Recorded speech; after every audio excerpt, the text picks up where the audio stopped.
Ladies and gentlemen, welcome to episode 17 of the Quamfy Show. Hope you guys are well. I am solo Jarno Quamfy Show again. Tim is this time on vacation. Last week for the Dutch show, he was chasing the Dutch soccer team, which was a little bit of a disaster when it comes to results of the matches. But I hope, Tim, when you're watching, you're having a great time. I just recorded the highlight video, which was a separate one. The highlight is not part of this show. So if you want to see me, hear me rant and squirm a little bit, that could be pretty cool. I'll put it in the cards or in the description. You can probably find it on the channel as well. It's probably worth it. For this episode, there is not so much going on right now. There was an article from October 16th. We're going to dive into that a little bit. Obviously, we have markets. And I think we're just going to dive into that a little bit. Besides that, at the risk of repeating myself, we got this thing with the ECB tokenization. We spoke about this already. Yeah, so there's not really much going on. I know Chainlink is doing a lot of stuff, and a lot of people are really loving that, which is cool. The animosity is building again. It feels more or less. But yeah, let's go to CoinGecko for a second, and let's see what is what. Let's minimize this. Right, so what we're seeing right now is Bitcoin at 62,520 euros. Right, there's a little bit of a dip if I see this correctly. Oh, not really. Was exaggerated on the charts once again. It's pathetic. No, just got clickbaited. Bitcoin is still ranging at the top since 1 year, right? Which is still cool. Sentiment is very much gearing up though. So if you look at the 7-day, we can see Ethereum up 2.3%, Solana up 10%. Solana is getting a lot of love from Raoul Pal and all his buddies, right?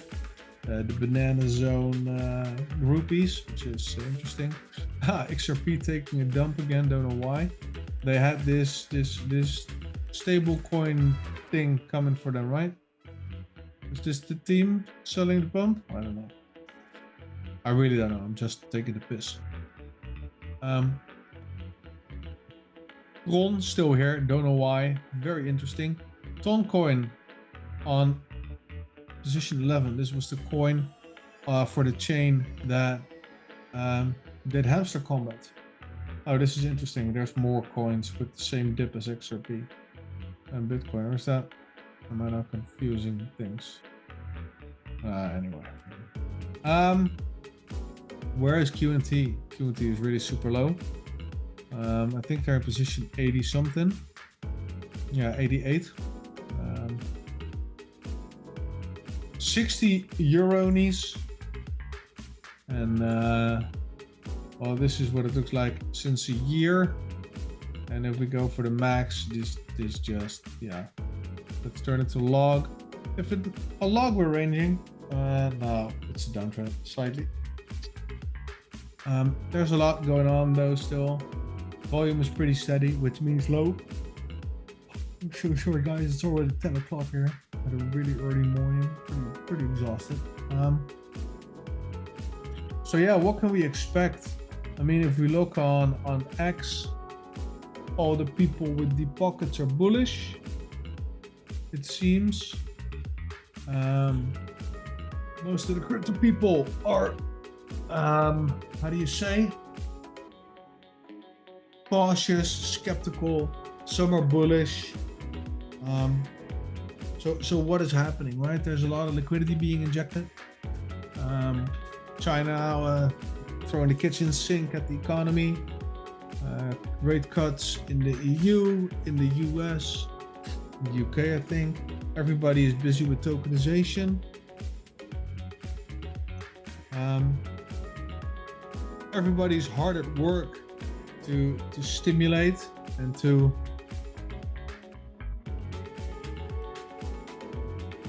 that scored me all over. I took no one of mine. You should watch the video. Now, so everybody is throwing at the economy what they have to try and get and keep everything going. Elections obviously on the way, and usually around the elections is when things start to pop. No talk of yellow long fruit was the advice by Raoul Pal until they broke $72,000, some number like that. If you can appreciate Raoul Pal, the journeyman, I do not understand why they picked that title, but I can highly recommend his channel. I think it's really cool. I think he says a lot of interesting things. Also, he goes a little bit far on the AI right now with the ChatGPT and such. I do think that will be a catalyst that will help save the economy, right? As the population, the labor force shrinks. I think that gap will be filled with AI. That will happen in the next couple of years. That rate of adoption even exceeds crypto, and crypto actually, adoption-wise, has exceeded the growth of the internet on the trend it is right now, or blockchain, if you will. So interesting times are coming up, and I think the next year and a half are going to be a lot better than everybody gives it credit for. Simply because we are still more or less at a quote-unquote bottom, psychologically speaking, because there's no retail yet.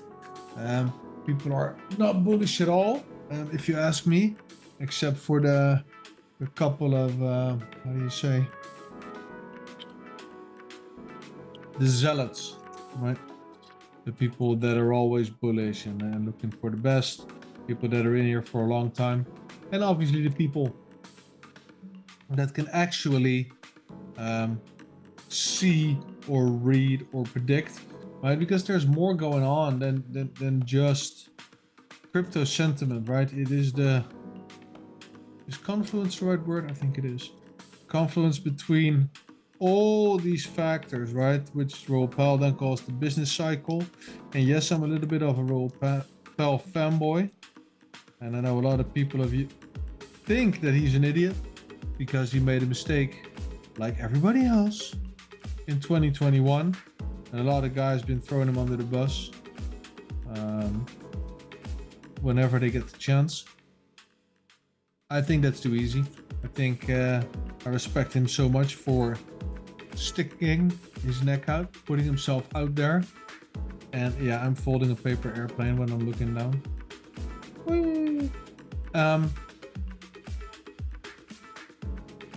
He has the balls to speak his mind, right? He tells us what he holds. He tells us what his reasoning is, what he thinks it will do. Apologies.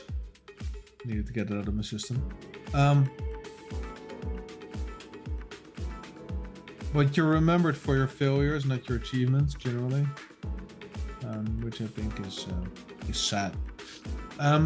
Anyway, Banana Zone. Oh, I just said it. Will be coming. I have no doubt. I think QNT will play a role. If you think I'm wrong, look at the highlight video. While you go and find that video, make sure to have a look at BYBIT. BYBIT has the same interface as a lot of you people know from KuCoin and all the other exchanges. But for our Dutch friends, they are recognized by the Dutch National Bank. They work together with Satos, and they have to play by very specific rules they cannot fuck about. They partnered with us. You're gonna get an extra discount. You're gonna get some discount on your trading fees. You're gonna get some extra cash when you deposit for the first time, which is really nice. And the Quamfy Show gets some kickback from that as well. So if you want to use that link, helps it out greatly. If you're like, nah, you're not gonna give a shit about your fucking affiliate link, I get that. Give us a like, throw us an emoji in the comments, and subscribe, and we'll be eternally grateful. So, what are we looking at here? This is still the Google from Google, the journeyman where I spoke of earlier. This is YouTube. I think this is pretty cool. It's yeah, interesting topics. Give it a look, give it a go, and let me know what you think about it. So, this is the latest article by Quant, and it reads, How DLT Regulation Will Accelerate Europe's Adoption of Digital Assets by Celine Justice. And the leading quote here is, These regulations help attract significant institutional and corporate investors, boosting digital finance's development, liquidity, and stability. And she's the product marketing lead for QNT. Initiatives like the markets in crypto asset regulation and transfer of fund regulation are paving the way for institutional adoption of digital assets, writes our product marketing lead, Celine Justice. Ultimately, they'll protect consumers while boosting digital finance's development, liquidity, and stability. But firms in digital finance need to stay informed and agile in response to regulatory changes. With digital assets poised to become a significant part of the global financial system, the technology behind them, distributed ledger technology, offers a transparent, highly efficient, and secure way to modernize our current systems. Until now, institutional adoption has been hampered by regulatory uncertainty. That's changing. Although the UK and the US have yet to substantially regulate digital assets, European legislators are paving the way for fundamental change. Okay. This article, as you can see, goes on about MiCA and TFR. And the markets and crypto regulation, you guys know, there's a timeline here. And we are now in December 2024. This is supposed to be live on January. Markets in crypto assets regulation, right? That's the European thing. This is interesting, right? The UK and the US have yet to substantially regulate digital assets. Gilbert has been whispering to them, as well as he did with the Europeans. He just keeps on hopping back and forth, making sure that everybody gets their ducks in a row, and in the meantime, they all motivate each other to get there quicker, which is really cool. So it's a little bit of an arms race. FTX is one of the catalysts. They name it this article for why regulation is so important. A survey by Citibank found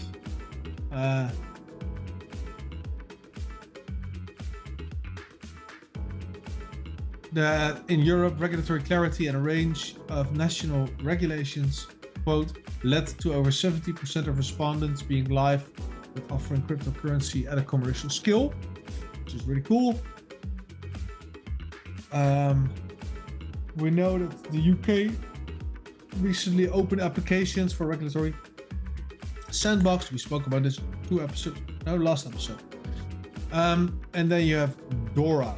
In parallel to MiCA, principles for crypto cybersecurity were introduced via the Digital Operational Resiliency Act in January 2023, and this will come into effect in January 2025.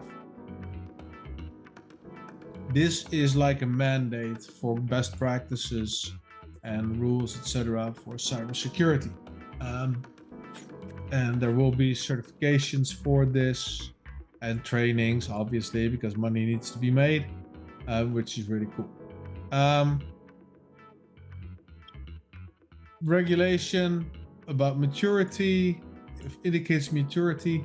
So the future of finance is digital. We will require new regulation. Should be considered a force for good because, and so on. A couple of reasons. Let's just hit on this. It protects consumers by safeguarding investors, ensures integrity by preventing actions of bad players, fosters innovation, competition, and growth by providing legal certainty for companies. This is what Gilbert has been on about for a long time. And this is at the basis of what Quant does. Make sure that the technology is usable and accessible by every layer of society. And that has been his goal from the get-go, right? From the beginning, making sure that over-the-edge network will be operational, usable, and easy to use for everybody, but also getting the top-down, right? The inverted pyramid example that I gave. If I didn't, let me know in the comments, and I'll do it in the next episode. Make sure that all governments and banks are on board, so it can then trickle down into SME and arguably get mandated. But still, for the network, they needed more.